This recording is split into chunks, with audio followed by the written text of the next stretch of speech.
Hey trappers, Dale Billingsley here, Billingsley Brand Lures. So what I thought I would go over with y'all today is set placement. All right, not so much location, but placement. I thought I kind of went over this before, but maybe I didn't, and maybe if I did, it didn't quite get through. So, I mean, that's become obvious from some of the messages I've received. So I kind of want to go over this with you. For some of y'all, it's just a review, but for some of you new trappers, this is going to be kind of helpful. So let me get the camera flipped around here, and we'll get started. All right, guys. Now we're just kind of on this old road here. I'm just across the river here from town. It's just kind of an easy, quick place to do this video. But so we're going to use our imagination just a little bit. Now this road is running east and west. Okay. We just looked east, now we're looking west. The set always faces the line of travel. Okay? If he can't see it, and he can't smell it, he can't find it, you cannot catch him.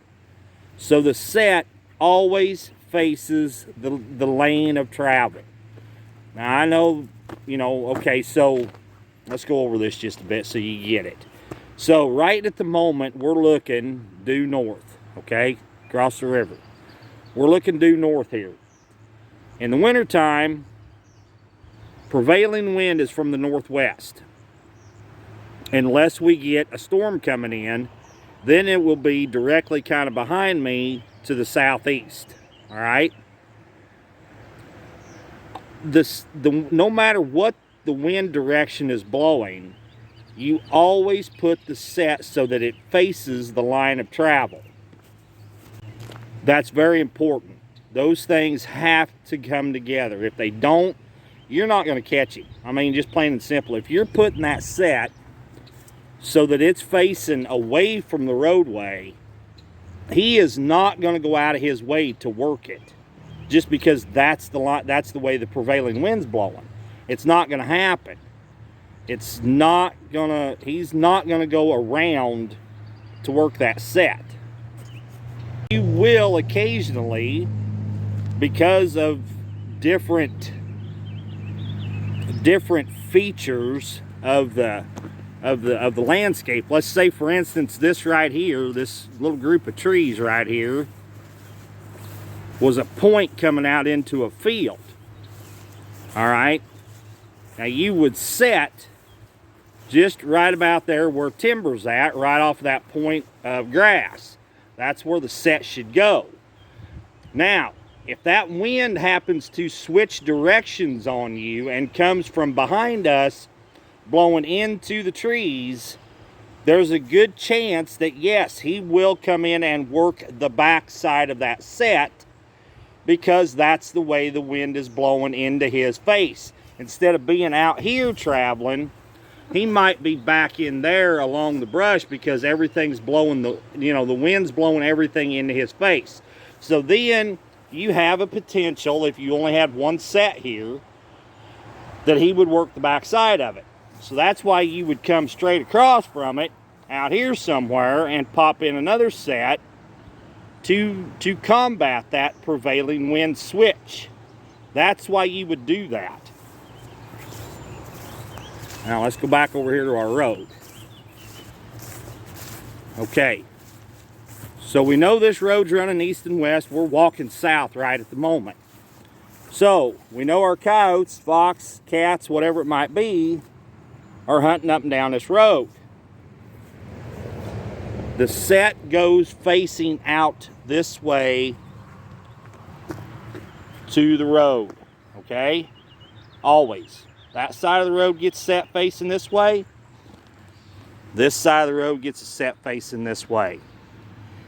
Now, if you want to pull that animal off of the road for some reason, you say you want to go back here. You want to go back here against this taller grass and pop in a set. And you want to pull that animal back this far. Pan around here so you can see what I'm talking about. So you want to pull that animal back oh, we're probably 20-25 feet there from the road.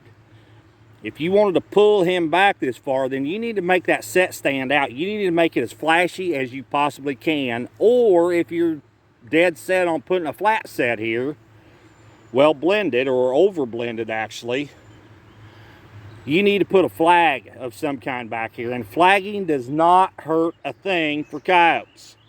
Don't let them tell you that. They think it's some kind of a prey. They don't pay attention to it. I wouldn't hang it right directly over the set like I would for a cat. I would be behind it a ways or off to one side or the other, but it would still work. If you're dead set on putting a well-blended flat set in and not running any flagging, then what you can do is give him a trail to follow. And when I say a trail, I mean, it doesn't hurt anything to drop a little bait here, come a few steps, drop a little bait here, drop a little amount of bait here, a little here, or back until he gets to your set. Okay, that doesn't hurt a thing. You can also use a squirt of urine from out there back to where your set is going to be. That animal has no idea that that other animal, maybe that coyote has a bladder control problem. He doesn't know. I mean, how would he? Why would he care? We know from scientific fact that they can smell urine up to 8 feet away. Okay, they can smell urine 8 feet away from where it's been put.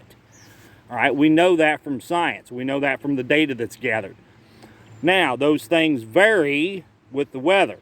Okay, like now, today it's 85 degrees here, and it's pretty humid. Probably a pretty good chance he's not going to smell it that far away because it's going to evaporate and dissipate on you. But normal trapping conditions, he should be able to smell it somewhere between 6 to 8 feet. So as he's coming down this road, he catches a whiff of urine. First thing he's probably going to do is stop and mark that right there, but then he's going to track it and trail it up to your set. Another thing that can be done, old Ray Milligan was famous for this. It was in his fox book, it was in his cat book, it was even in his coyote book. He would cut the top out of tube socks and slide those tops over on the outside of his boots. And he would put a little lure or a little bait or even urine on them, and he would walk with that bait, lure, and urine back to where he wanted to hide his set, back away from people. That can be done too, and there's not a thing in the world wrong with it. Just a light little dose of a lure or a little bit of bait, a little urine maybe. You can't hardly overdo it with urine. I probably wouldn't use too much bait or lure. But just enough to put down a scent trail to go back to where you want to pull that animal to. Okay guys, I know this was kind of a short little video, but I do believe there's some very valuable information in it for you. If you would please, if you haven't already, hit that subscribe button for me, hit that thumbs up, hit that notification bell, and share this video. It means so much to me if you do that. Also, maybe you want to go back and take a look at some of my previous videos that I've put out. There's a lot of good information on this channel, probably more than any other channel out there. I pretty near bet on it. So guys, I appreciate you tuning in. I appreciate you watching. Once again, this is Dale Billingsley with another one. Signing out.